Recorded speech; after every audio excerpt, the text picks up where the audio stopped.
Halo semuanya, perkenalkan nama saya Rehan Ramadan dengan NIM 25101282100018. Saya merupakan mahasiswa yang sedang menjalani program studi S1 Pendidikan IPS di Universitas Lambung Mangkurat.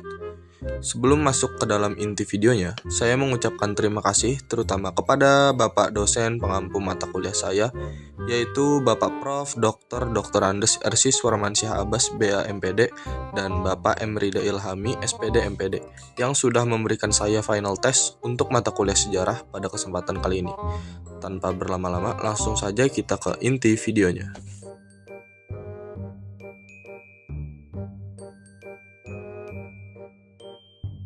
Halo semuanya, pada video kali ini kita akan mempelajari salah satu peristiwa paling penting dalam sejarah bangsa Indonesia, yaitu Proklamasi Kemerdekaan. Kita akan melihat tujuan pembelajaran, konsep sejarahnya, cerita peristiwanya, hingga nilai-nilai yang bisa kita ambil dari perjuangan para tokoh bangsa. Setelah mengikuti dan menyimak video ini, diharapkan peserta didik diharapkan mampu menjelaskan proses terjadinya proklamasi kemerdekaan Indonesia secara rangkum, serta memahami makna penting peristiwa tersebut bagi kehidupan berbangsa dan bernegara. By the way teman-teman, video ini berlandaskan kompetensi dasar IPS SMP kelas 9 kurikulum 2013, yaitu KD 3.4, yaitu menganalisis kronologi, perubahan dan kesinambungan ruang, geografis, politis, ekonomi, pendidikan, sosial, dan budaya dari masa penjajahan sampai awal reformasi. Untuk memahami proklamasi kemerdekaan Indonesia, kita perlu melihat situasi dunia pada tahun 1945. Pada saat itu, Jepang sedang berada di ambang kekalahan dalam Perang Dunia Kedua. Kekalahan Jepang memberikan peluang bagi bangsa Indonesia untuk mewujudkan cita-cita kemerdekaan yang sudah lama diperjuangkan. Namun, pada masa itu, muncul perbedaan pendapat antara golongan tua dan golongan muda. Golongan muda ingin proklamasi dilakukan secepat mungkin, tanpa campur tangan Jepang. Sedangkan golongan tua lebih memilih menunggu kepastian Jepang agar tidak menimbulkan kekacauan lagi. Perbedaan pendapat inilah yang melahirkan peristiwa Rengas Dengklok. Pada tanggal 16 Agustus 1945, golongan muda membawa Insinyur Soekarno dan Dr. Andes Muhammad Hatta ke Rengas Dengklok untuk menjauhkan mereka dari pengaruh Jepang dan mendesak diproklamasikannya kemerdekaan. Pada malam hari 16 Agustus 1945, setelah kembalinya dari Rengas Dengklok, para tokoh bangsa berkumpul di Rumah Laksamana Maeda di Jakarta. Di tempat inilah naskah proklamasi disusun oleh Insinyur Soekarno, Dr. Andes Muhammad Hatta, dan Ahmad Subarjo menjadi tokoh utama dalam penyusunan naskah tersebut.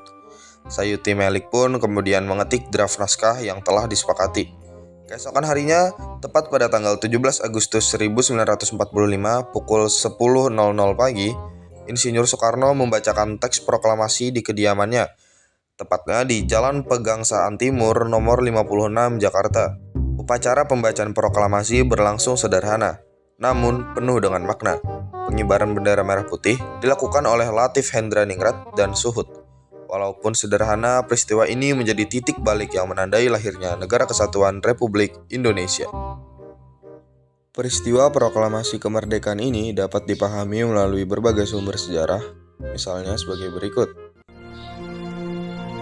Proklamasi. Kami, bangsa Indonesia, dengan ini menyatakan kemerdekaan Indonesia. Hal-hal yang mengenai pemindahan kekuasaan dan lain-lain diselenggarakan dengan cara saksama dan dalam tempo yang sesingkat-singkatnya. Jakarta, 17 Agustus 1945, atas nama bangsa Indonesia, Soekarno Hatta.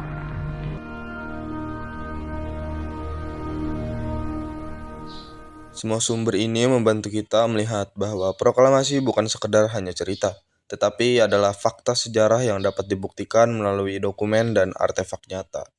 Sebelum kita masuk ke sesi akhir dalam video ini, Sekarang, coba renungkan beberapa pertanyaan berikut. Menurut kalian, mengapa golongan muda sangat mendesak agar proklamasi segera dilakukan tanpa campur tangan Jepang? Yang kedua, bagaimana kira-kira perasaan rakyat ketika mendengar kabar kemerdekaan pertama kalinya? Dan apa yang terjadi jika proklamasi ditunda beberapa hari lagi? Tulis jawaban di kolom komentar ya guys.